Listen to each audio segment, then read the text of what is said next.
Shabbat Shalom. Shabbat Shalom, Rabbi. Glad to be with you again, as I was last month.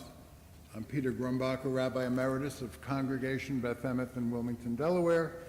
My wife Susie is sitting in the fourth row, and I'm really very, very happy to be here celebrating Shabbat with you. For those of you who were, anybody here in my liturgy class Monday night? Okay. One, okay. So you're invited to come back this coming Monday and the Monday afterwards for parts 2 and 3. You didn't have to be here for the first part. We begin our service with the singing of Ama Yisrael Chai, which can be found on page 1. Good place.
The people of Israel shall live. Thank God.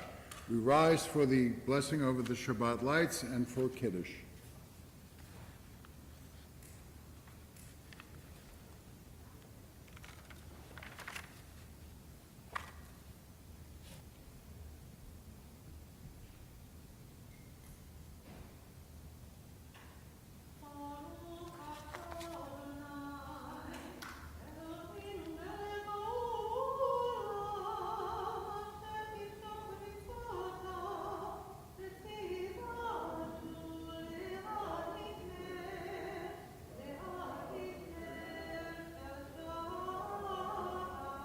Amen.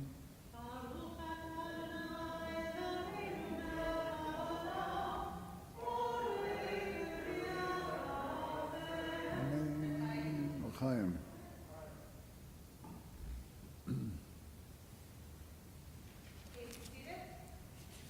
Too late. Told him already. We continue with the singing of Lecha Dodi, verses, oh, they're all here, right? Last verse, we all rise and face the door to welcome the Shabbat bride.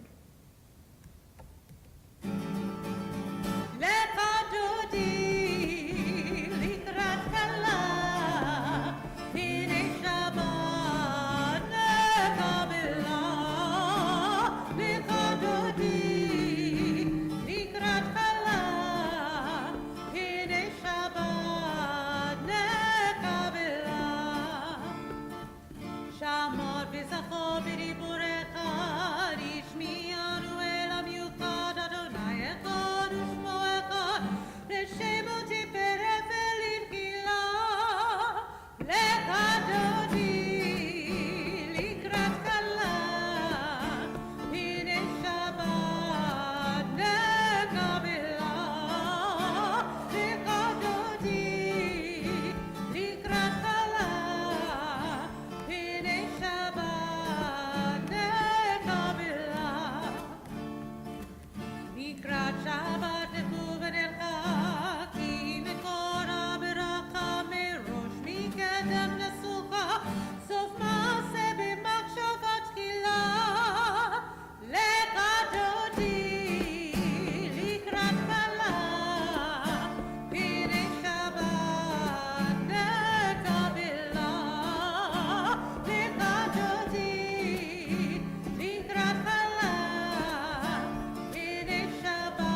remain standing for the Baruch Hu, but before we go into that, for those of you who were in the class on Monday, the Baruch Hu is a call to worship, and calls to worship are not unique to Jews. Every denomination of every faith has it. For those of you who are ever been to the Middle East and you heard some Muslim crying out something a number of times a day, either around a minaret or in other places, that is their call to worship. And there's a possibility that we had our original one outside of the temple in Jerusalem, and it was ultimately brought inside, sort of like the service tonight, which was supposed to be outside and was brought inside, thank God. So the Baruch Hu is the call to worship.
We join together in the Shema, our proclamation of the oneness of God, which, by the way, is our only catechism, as it were.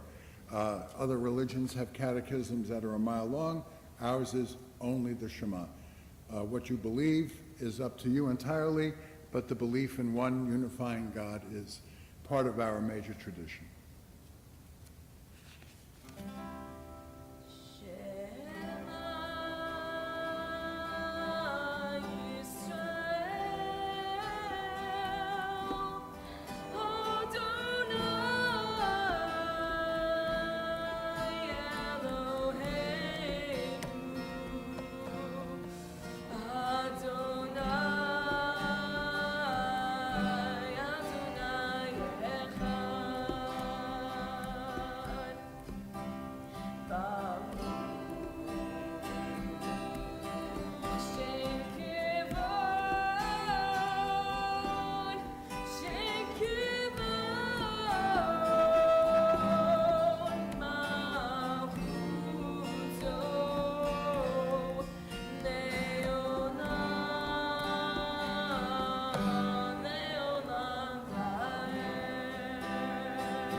Yasher Koach.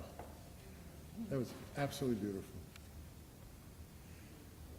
So we talked about the unity of God. God is one, and now we sing a major part of our service, which is the Mi Kamocha, translated, who is like you, O God, among the gods that are worshipped. So we talk about our one God, and all of a sudden we talk about more than one God. And for those of you who are interested in why and what this is all about, Monday night we'll talk about it.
Let's join together on the bottom of the page. Let there be love and understanding among us. Let peace and friendship be our shelter from life's storms. Adonai, help us to walk with good companions, to live with hope in our hearts and eternity in our thoughts, that we may lie down in peace and rise up waiting to do your will. Baruch atah Adonai, haporei sukat shalom aleinu, v'al kol amo Yisrael, v'al Yerushalayim.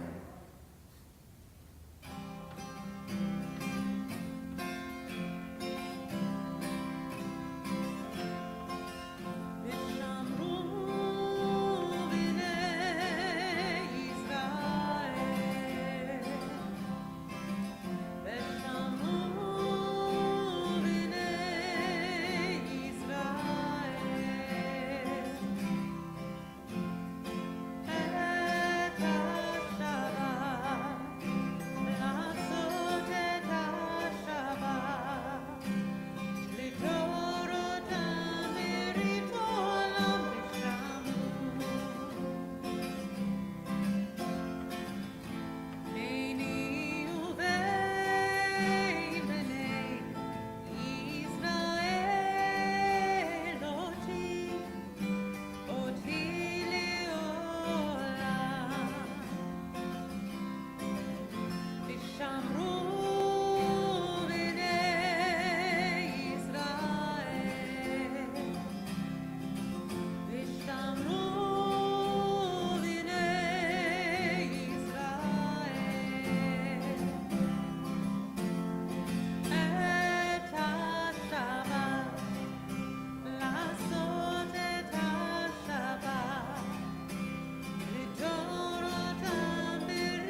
Bottom of page 5, we rise for tefillah.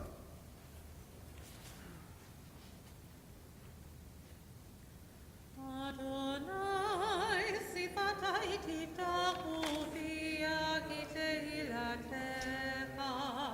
Adonai, open up my lips that my mouth may declare your praise. Baruch atah Adonai, Eloheinu, Elohei Avotenu v'Imotenu, Elohei Abraham, Elohei Yitzchak, Elohei Yaakov, Elohei Sarah, Elohei Rivka, Elohei Rachel, Elohei Leah. Ha'el HaGadol HaGibor VaNorah, Elyon, Gomel Chasadim Tovim, V'Konei HaKol, V'Zocher Chasdei Avot V'Imaot, U'Mevii Geula Livnei Bneihem, Leman Shemo Be'ahava, Melech Ozer U'Moshia U'Magen, Baruch atah Adonai, Magen Avraham V'Ezrat Sarah. אתה גיבור לעולם אדוני, מחייב כל עטריו להושיע, מוריד הטל, מחלחל חיים בחסד, מחיה הכל ברחמים רבים, צומק נופלים ורופא חולים, ומתיר אסורים, ומקיים אמונתו בשני אחד, מי כמוך בעל גבורות ומדומה לך, מלך לבית ומחיה ומצליח ישועה, ונאמן אתה לחיות הכל. ברוך אתה אדוני בחיי הכל.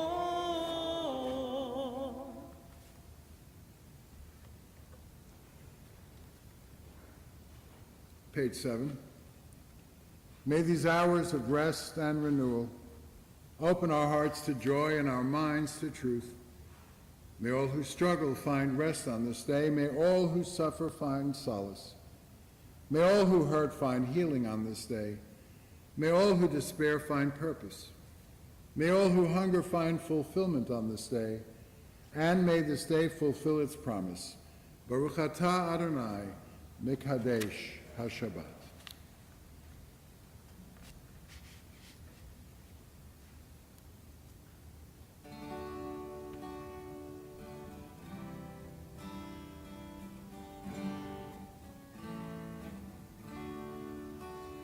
Shalom Rav al Yisrael Amcha tasim leolam.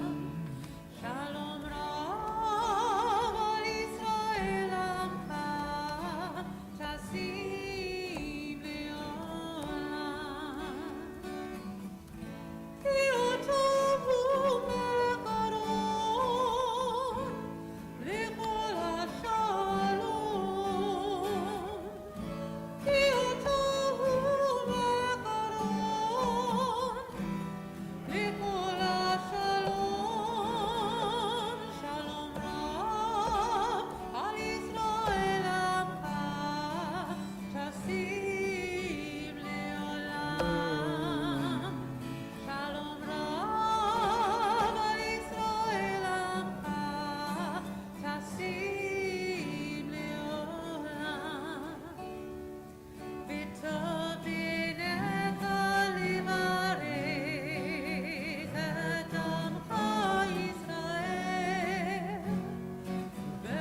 We ask for peace, we ask for shlemut, wholeness for our world, a world where peace is desperately needed. And we ask for wholeness for those in our families, in the congregation, and the community who are ill of body, spirit, or mind. And on this Shabbat, we think of Eliana Cohn, Rick Ulrich, Lynn Romsberg, Jerry Dreskin, Ann Marsden, Stephen Trombecki, Sarah Oken, Gary Garnick, Michael Infanti, Shirley Friedlander, Stephen Rose, Robert Wiener, Dr. Sam Friedman, Jen Jones, Paula Friedman, Jocelyn Jackson, Samira Ranika, Yuri Hoon, Eddie Rosen, Mary Mednitsky, Nick Bowd, Tikva Moshava, Murray Kammerman, Flora Hans, Rick Forenow, Nigel Weston, and the Ross and Stern families. If there are any in your heart that you wish to say out loud, please do so as I scan the room.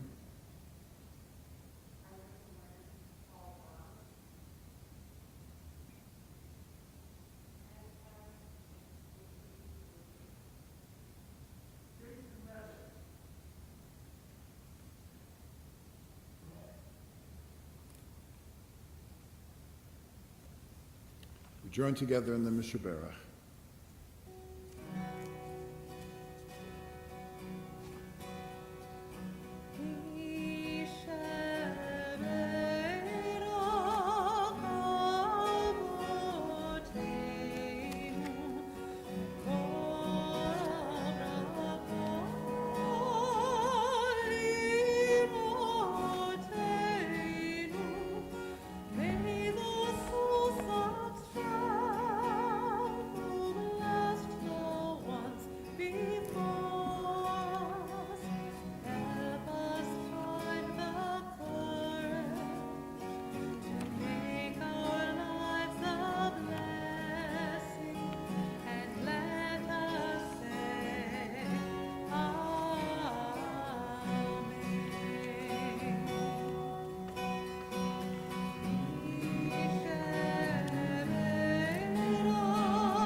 Just want to say before I forget my thanks to you, Cantor, for helping me working through with these services, and your voice is magnificent.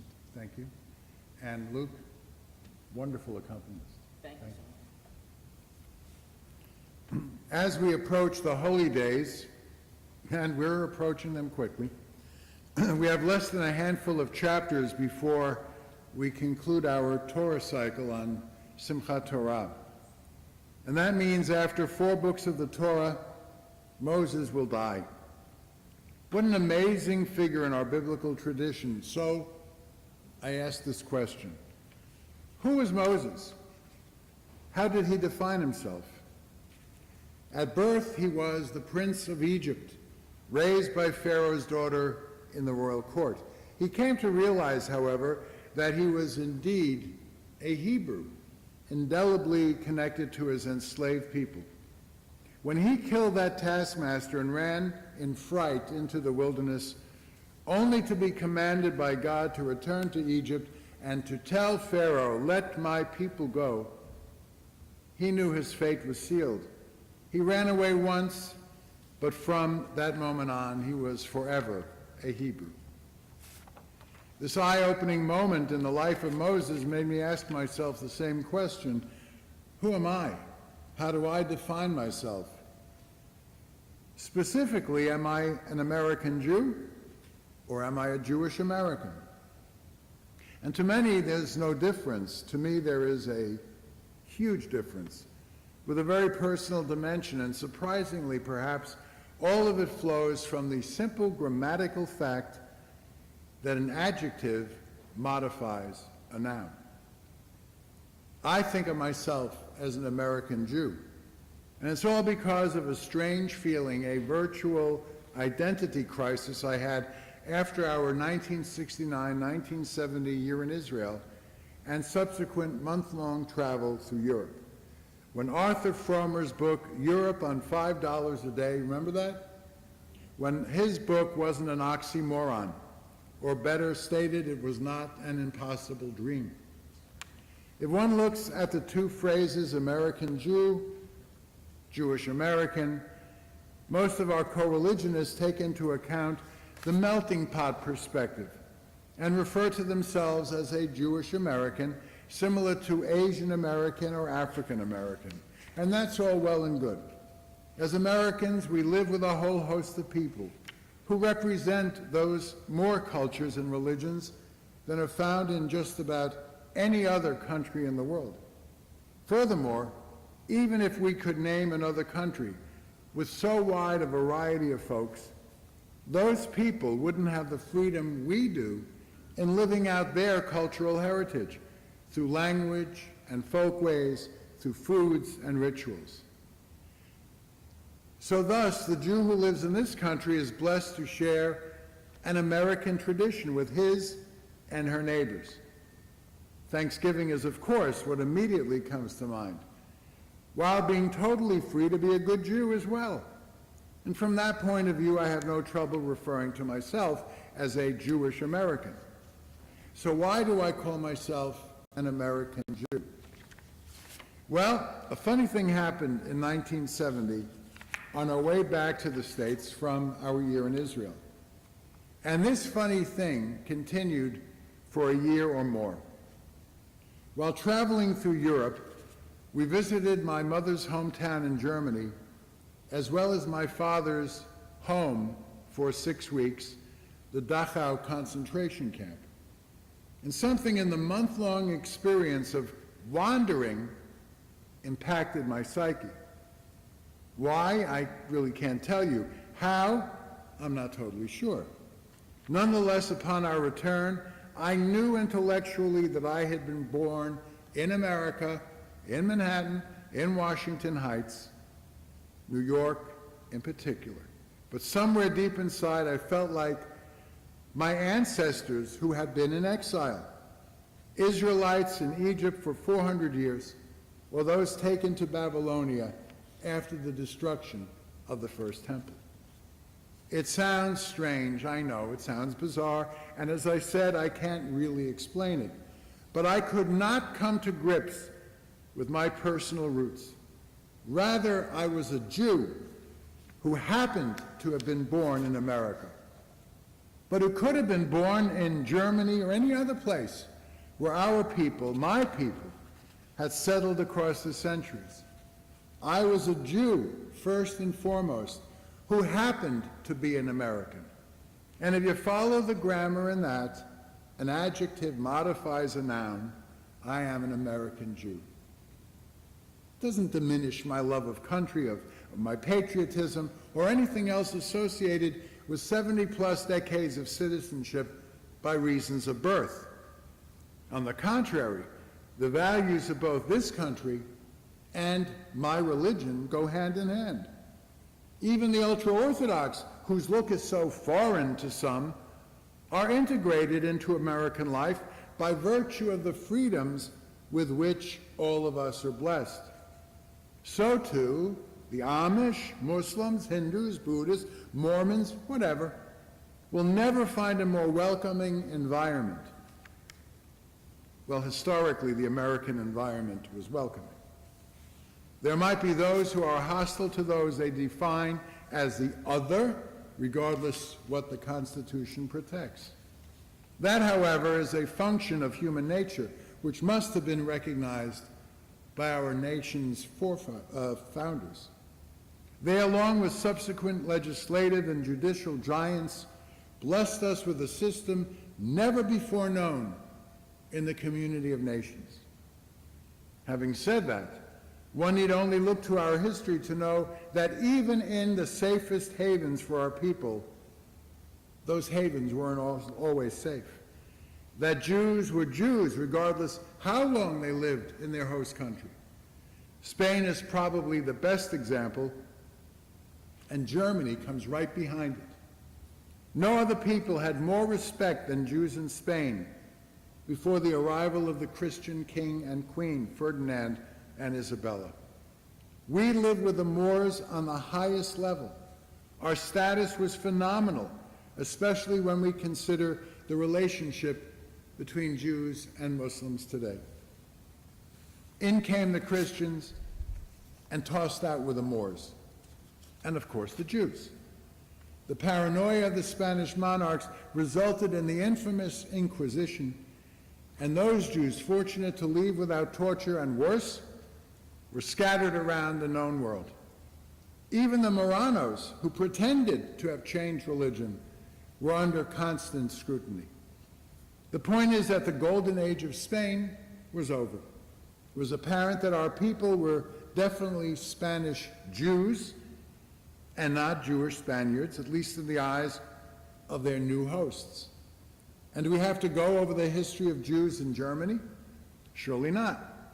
But it should be known that just as pre-1492 Spain had Jews in high places, so do we find many German Jews who not only were in government positions, but added to an unusual status of our people in general until the end of the First World War, when Hitler took advantage of the change in Germany's economic situation and coaxed his countrymen to put the blame on these non-Aryans. Coincidentally, a variation of this theme came to light in a conversation I had with a woman and her mother who years ago came to speak to me about a wedding. Both the bride and groom were Russian Jews. And please note that I have never heard the term Jewish Russians or Jewish Soviets when there was a distinct population of Soviet Jews. Anyway, the bride wanted a very reformed ceremony, which to her meant without Hebrew and limited traditional trappings. I don't do very reformed weddings defined as she defined it, but the essence of this is the point-counterpoint I had with her mother, a very lovely woman. She explained that none of her relatives and none of those who would be present at the wedding understood Hebrew. And she also said that because of their years in the former Soviet Union, Jewish culture was, for all intents and purposes, unknown to them. I know all of that, I replied, and that's precisely why they should take a far different approach in their attitude. There is no more Soviet Union, but there are Jews.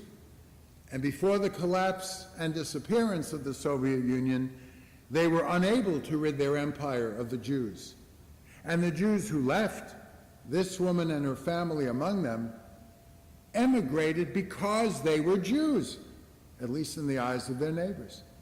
It is precisely because of this that they and their wedding guests should celebrate their difference.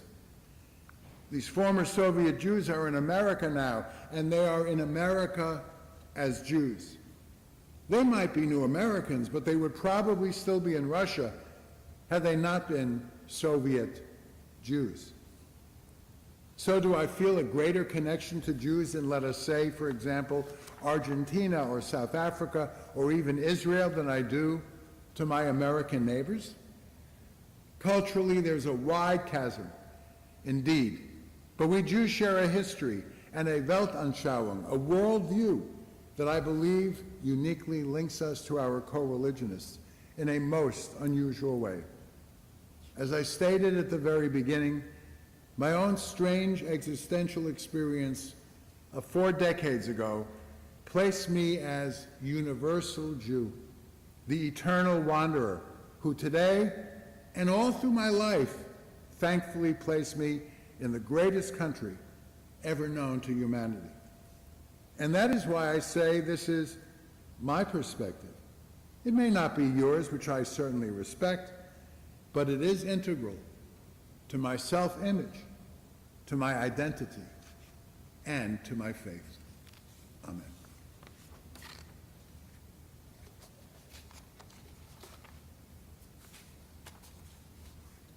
Friends, we turn now to page 9 as we rise for Aleinu.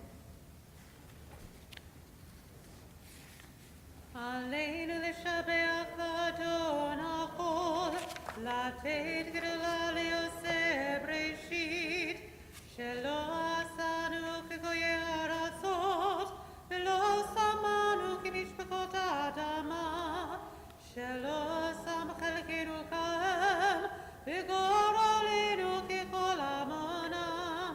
אנחנו פורים ומשתחווים ומודים לפני מלך מלכי המלכים, הקדוש ברוך הוא, ונאמר והיה אדוני למלך על כל הארץ, ביום ההוא ביום ההוא יהיה אדוני אחד, ושמו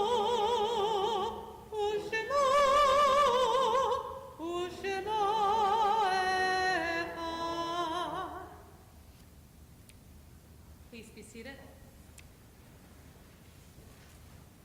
Friends, we come now to the Kaddish, which is a doxology. It is a praise of God. In there is no mention whatsoever of death. But according to tradition, the Kaddish was begun at the time when our sages got together to study various tracts of ancient texts, and after the completion of a text, they would recite this doxology together, and then when one of their teachers died, they would recite it as well. And so the Kaddish evolved into a mourner's Kaddish, but, as we discussed, there are also other Kaddishes, terrible word, there are also different Kaddishes that are contained in the worship service itself. We mark the recent passing of Lawrence Cole, husband of Deborah Cole, Lawrence Galen, husband of Harlene Galen, and Jan Stern, relative of Lindsay and Justin David.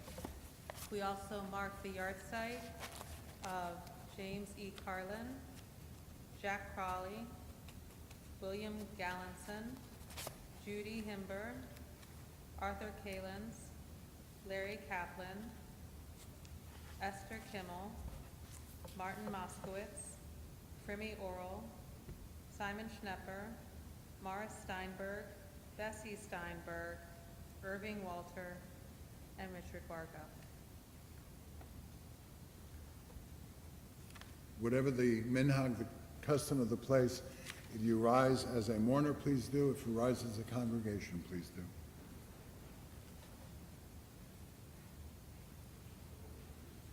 Yitgadal v'yitgadash shmei Rabbah, b'alma divra chirutei v'yamlich malchutei, v'chayechon u'vyomechon, v'chayei d'chol beit Yisrael, ba'agala u'vizman kariv v'yamru amen, yehei shmei Rabbah mevarach, le'olam almei almaya, yitbarach v'yishtabach, v'yitpa'ar, v'yitromam, v'yitnaseh, v'yithadar, v'yitaleh, v'yithalal, Shemei dekutsha berichu, le'ela min kol birchata v'shirata, tush b'chata v'nechamata, da'amiran bi'alma v'yamru amen, yehei shlama rabba min shemaya, v'chayim aleinu v'al kol Yisrael, v'yamru amen, oseh shalom b'marmav, v'yaseh shalom, aleinu v'al kol Yisrael, v'yamru amen. May the one who causes harmony on high bring peace to all of us and to all Israel, as together we say, Amen, Amen. You may be seated.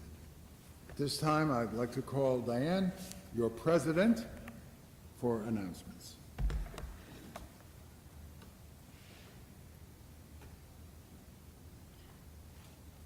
I knew I should have worn my high heels. I forgot you were coming. Okay, anyway, thank you, Cantor Sandy, Lucas, Shana for leading tonight's service, and thank you to Rabbi Grumbacher, and welcome back to our sanctuary. If you enjoyed the way the rabbi interjected some history into our prayers, please come back for the next 2 Monday nights when Rabbi Grumbacher will be leading History and Mystery of Literature. And a special thank you for all of you for joining us this evening. Thank you and welcome. So Shabbat is a time for reflection, so tonight's thought for Shabbat is be respectful. Remember to say please, remember to say thank you. That being said, please join us tomorrow morning at 9 o'clock for Torah Talk and Bagels, followed by our Simply Shabbat at 10 a.m. The Red Cross will be at Addith this Sunday, August 22nd, from 9 to 2. If you're interested in donating blood, please visit the Red Cross website. Men's Club is once again preparing the Break the Fast platters. Please go to the Addith website for further information and to place your order. And speaking of the high holidays, our holiday season begins a week from Saturday, August 28th at 7 p.m. as we observe Slichot.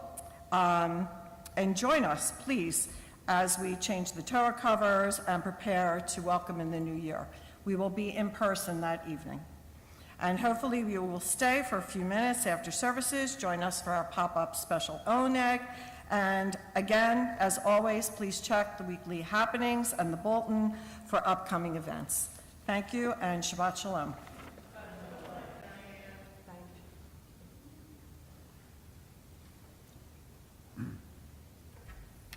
Now, the cantor has some very special news, like what we're ending with.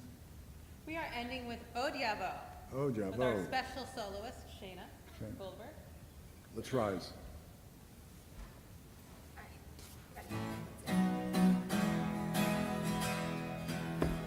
Od Yavo Shalom Aleinu, Od Yavo Shalom Aleinu, Od Yavo Shalom Aleinu, Le'olam. Od Yavo Shalom Aleinu, Od Yavo Shalom Aleinu, Od Yavo Shalom Aleinu, Le'olam. Salam Aleinu, Le'olam. Salam, salam. Salam Aleinu, Le'olam. Salam, salam. Od Yavo Shalom Aleinu, Od Yavo Shalom Aleinu, Od Yavo Shalom Aleinu, Le'olam. Od Yavo Shalom Aleinu, Od Yavo Shalom Aleinu, Od Yavo Shalom Aleinu, Le'olam.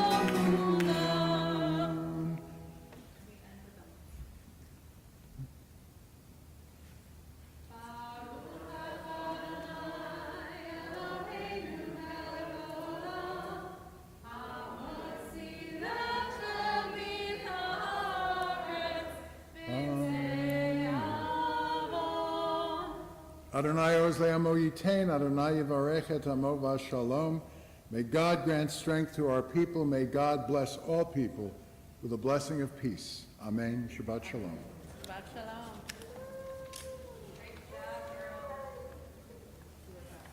Thanks a lot. Great.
First of all, the Ika part, I mean, it's like either like Greek or like Salonika, you know, which, Thank you, see you later. and take care. I'll be right out. And